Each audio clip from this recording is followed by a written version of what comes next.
तो नमस्कार प्रिय विद्यार्थीगण। आज के वीडियो में आप सभी का एक बार फिर से बहुत बहुत स्वागत है। तो आज के वीडियो में हम लोग पढ़ने वाले हैं हिंदी पढ़ने वाले हैं यूपी बोर्ड हिंदी, जिसमें आज हम लोग देखेंगे हिंदी साहित्य का इतिहास। ठीक है, अगर आप बहुत बेसिक से आज शुरू करेंगे। अगर आप कभी नहीं पढ़े हैं हिंदी साहित्य का इतिहास, आप जानते ही नहीं है क्या होता है, क्या इसमें होता है, तो एकदम शुरुआत से जीरो लेवल से सबको समझ में आएगा। अगर आप पढ़े नहीं हैं कोई बात नहीं, आपको समझ में आएगा, तब पर भी समझ में आएगा। ठीक है, तो शुरुआत सिर्फ बेसिक लेवल से आज देखेंगे, क्योंकि जो कभी नहीं पढ़े रहते हैं उनको समझ में नहीं आएगा। अगर ज़्यादा गहराई से देखेंगे तो वो लोग नहीं समझ पाएंगे। तो बेसिक से आज शुरू कर रहे हैं, तो आप समझेंगे, हम भरोसा है, विश्वास है कि आपको समझ में आएगा। तो देखिए, हिंदी साहित्य का इतिहास। हिंदी साहित्य का इतिहास। हिंदी साहित्य का इतिहास। और हिंदी साहित्य का इतिहास जो बहुविकल्पी प्रश्न आता है परीक्षा में 20 नंबर का, इसमें से आधा तो हिंदी साहित्य के इतिहास से रहता है और आधा व्याकरण से रहता है। आधा तो हिंदी साहित्य के इतिहास से रहेगा और आधा जो बचेगा उसमें रस, छंद, अलंकार, संधि, समास और शब्द जैसे तत्सम, तद्भव, ये सभी रहेंगे। और वाक्य, वाच्य, ये सभी मिला करके 10 नंबर का रहता है और 10 नंबर का हिंदी साहित्य का इतिहास रहता है। ठीक है, तो यानी हिंदी साहित्य के इतिहास से ज़्यादा आता है। तो और हिंदी साहित्य का इतिहास अगर आप पढ़ेंगे बढ़िया से तभी इसमें कर भी पाएंगे, नहीं तो नहीं कर पाएंगे। तो आज बेसिक से आज समझने की कोशिश करते हैं हिंदी साहित्य में क्या होता है, कैसे होता है। तो चलिए देखते हैं। हाँ, सही है, दिख रहा है। चलो, हिंदी साहित्य के इतिहास को 4 भागों में, मुख्य रूप से 4 भागों में बांटा गया है।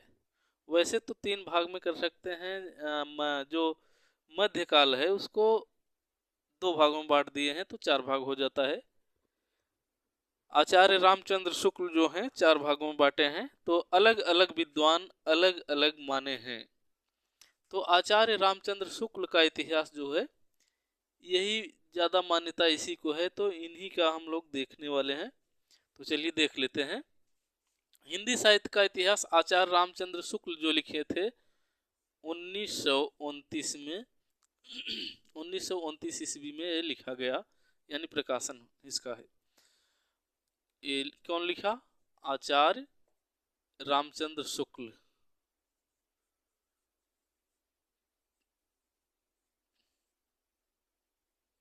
आचार्य रामचंद्र शुक्ल का इतिहास है और इसी को ज़्यादा मान्यता देते हैं। तो हिंदी साहित्य के इतिहास को आचार्य रामचंद्र शुक्ल ने 4 भागों में बांट देते हैं। ठीक है, 4 भागों में बांट देते हैं। कितने भाग में? 4 भाग में। पहला है आदिकाल। पहला क्या है?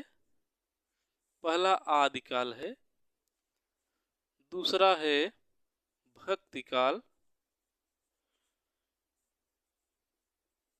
तीसरा है रीतिकाल।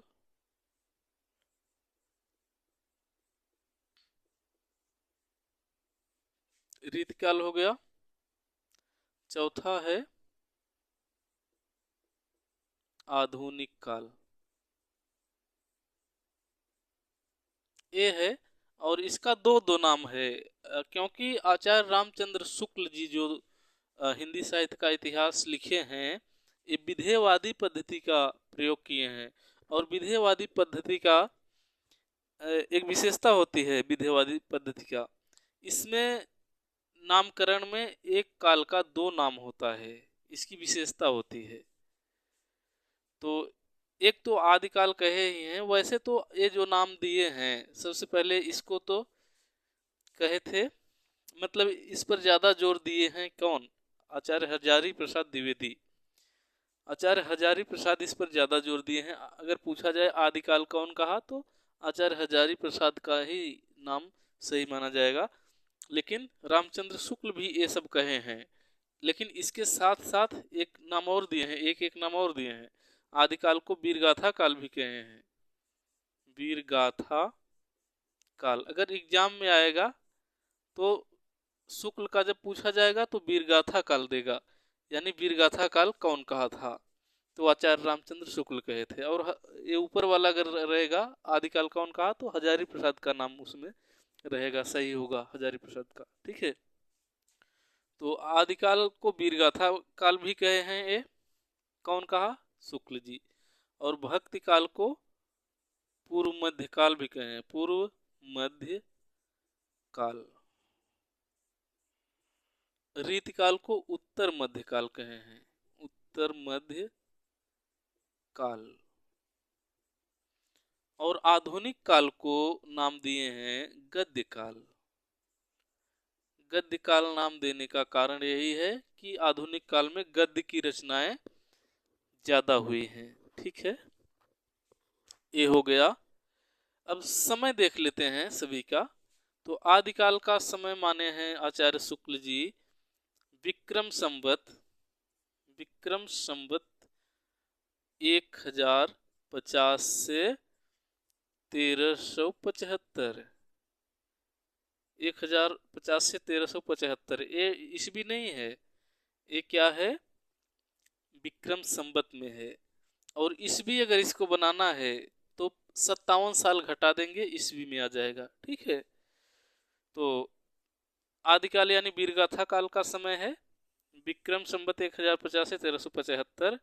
पूर्व मध्यकाल का समय है विक्रम संवत 1375 से 1700। इसके बाद उत्तर मध्यकाल का समय है विक्रम संवत 1700 से लेकर के 1900। और आधुनिक काल का समय है विक्रम संवत 1900 से अब तक या आज तक ये हुआ। ठीक है, इतना हुआ। इसके आगे देखते हैं। तो आदिकाल का पहला कवि कौन है, यानी हिंदी का पहला कवि। आदिकाल का पहला कवि जो होगा वही हिंदी का भी पहला कवि होगा। तो आदिकाल का पहला कवि कौन है उसको जान लेते हैं। तो आदिकाल का पहला प्रथम कवि हम लिख देते हैं, हिंदी का प्रथम कवि। हिंदी का प्रथम कवि, तो हिंदी का प्रथम कवि की बात आए तो सरहपा है, सरहपा ये नाम है इनका, हिंदी के प्रथम कवि हुए। ठीक है, हिंदी की पहली कहानी हिंदी की पहली कहानी है इंदुमती है। कौन सी है, इंदुमती। और इसके इंदुमती के रचनाकार हैं कौन है, किशोरीलाल गोस्वामी हैं, किशोरीलाल गोस्वामी। ठीक है, ये है हिंदी की पहली कहानी इंदुमती है। ठीक है, हिंदी का प्रथम उपन्यास कौन सा है, हिंदी का प्रथम उपन्यास कौन सा है, तो परीक्षा गुरु को मानते हैं, परीक्षा गुरु। और इसके रचनाकार हैं लाला श्रीनिवास दास, लाला श्रीनिवास दास परीक्षा गुरु के लेखक, यानी परीक्षा गुरु हिंदी का प्रथम उपन्यास है। इसके बाद दिखाई दे रहा है, चलो हाँ दिख रहा है। इसके बाद एक देखते हैं हिंदी का महाकाव्य, हिंदी का प्रथम महाकाव्य, प्रथम महाकाव्य। तो हिंदी का प्रथम महाकाव्य है पृथ्वीराज रासो है, पृथ्वीराज रासो। और इसके रचनाकार हैं चंद बरदाई, चंद बरदाई इसके रचनाकार हैं। ये हुआ आदिकाल से संबंधित महत्वपूर्ण बिंदु। और भी आदिकाल में और भी देख सकते हैं, लेकिन आज हम बेसिक से देख रहे हैं। तो अब आ जाते हैं, देखिए हिंदी का प्रथम महाकाव्य पृथ्वीराज रासो है, तो इसके रचयिता चंद बरदाई। और हिंदी का प्रथम महाकवि कौन होगा? हिंदी का प्रथम महाकवि, तो हिंदी का प्रथम महाकवि चंद बरदाई ही होंगे, क्योंकि जो महाकाव्य पहला लिखा वही तो महाकवि होगा। तो ये हुआ। अब भक्ति काल को हम लोग देख लेते हैं। तो भक्ति काल को दो भागों में बांटा गया है, भक्ति काल को दो भागों में बांटा गया है। कौन कौन? एक सगुण, सगुण भक्ति क्या है? सगुण भक्ति धारा है एक है निर्गुण भक्ति धारा, निर्गुण भक्ति धारा, ठीक है। एक सगुण भक्ति धारा, दूसरा निर्गुण। भक्ति काल को दो भागों में बांटा है। तो फिर सगुण भक्ति धारा को भी दो भागों में बांटा गया है। एक है रामाश्रयी या राम भक्ति शाखा कह सकते हैं, चलो रामाश्रयी ही लिख देते हैं। रामाश्रयी, रामाश्रयी। और एक है कृष्णाश्रयी, कृष्णाश्रयी, ठीक है। रामाश्रयी धारा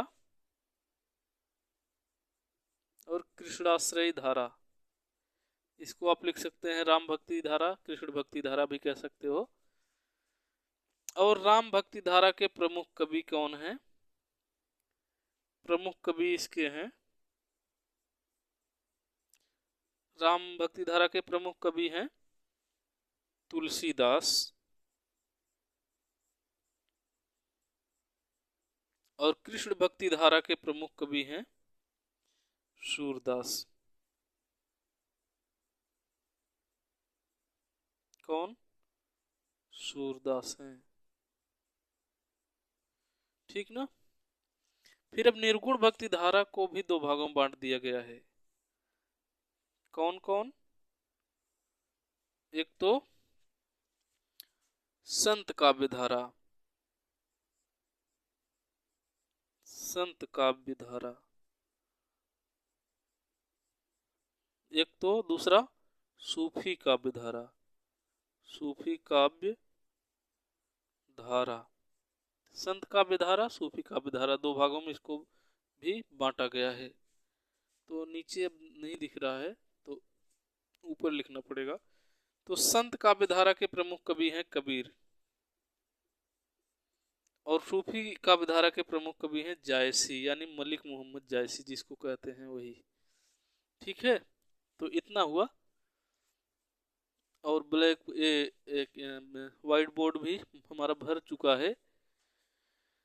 रीतिकाल को भी रीतिकाल के कवियों को भी तीन भागों में बांट दिया गया है। कौन कौन देख लेते हैं यहाँ पे, तीन भाग कौन कौन से हैं। तो एक है रीतिबद्ध, दूसरा है रीति सिद्ध, तीसरा है रीति मुक्त।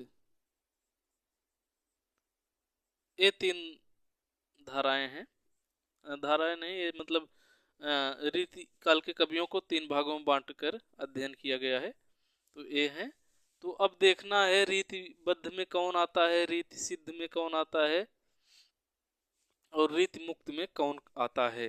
तो यहाँ से प्रश्न आता है, ठीक है। 1 नंबर यहाँ से आ जाएगा। और बस सामान्य चीज यही था। अब विस्तृत अध्ययन इसका, अभी आधुनिक काल का भी वर्गीकरण करेंगे तो इसको भी कई भागों में बांटा गया है। जैसे आधुनिक काल शुरू हो जाता है 1900 से, यानी 1843 ईस्वी से शुरुआत हो जाता है, क्योंकि 1900 में से 57 साल घटाएंगे तो 1843 ही आएगा।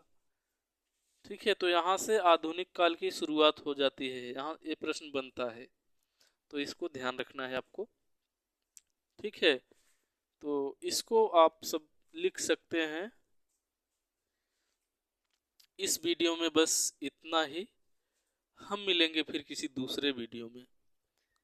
तब तक के लिए नमस्कार।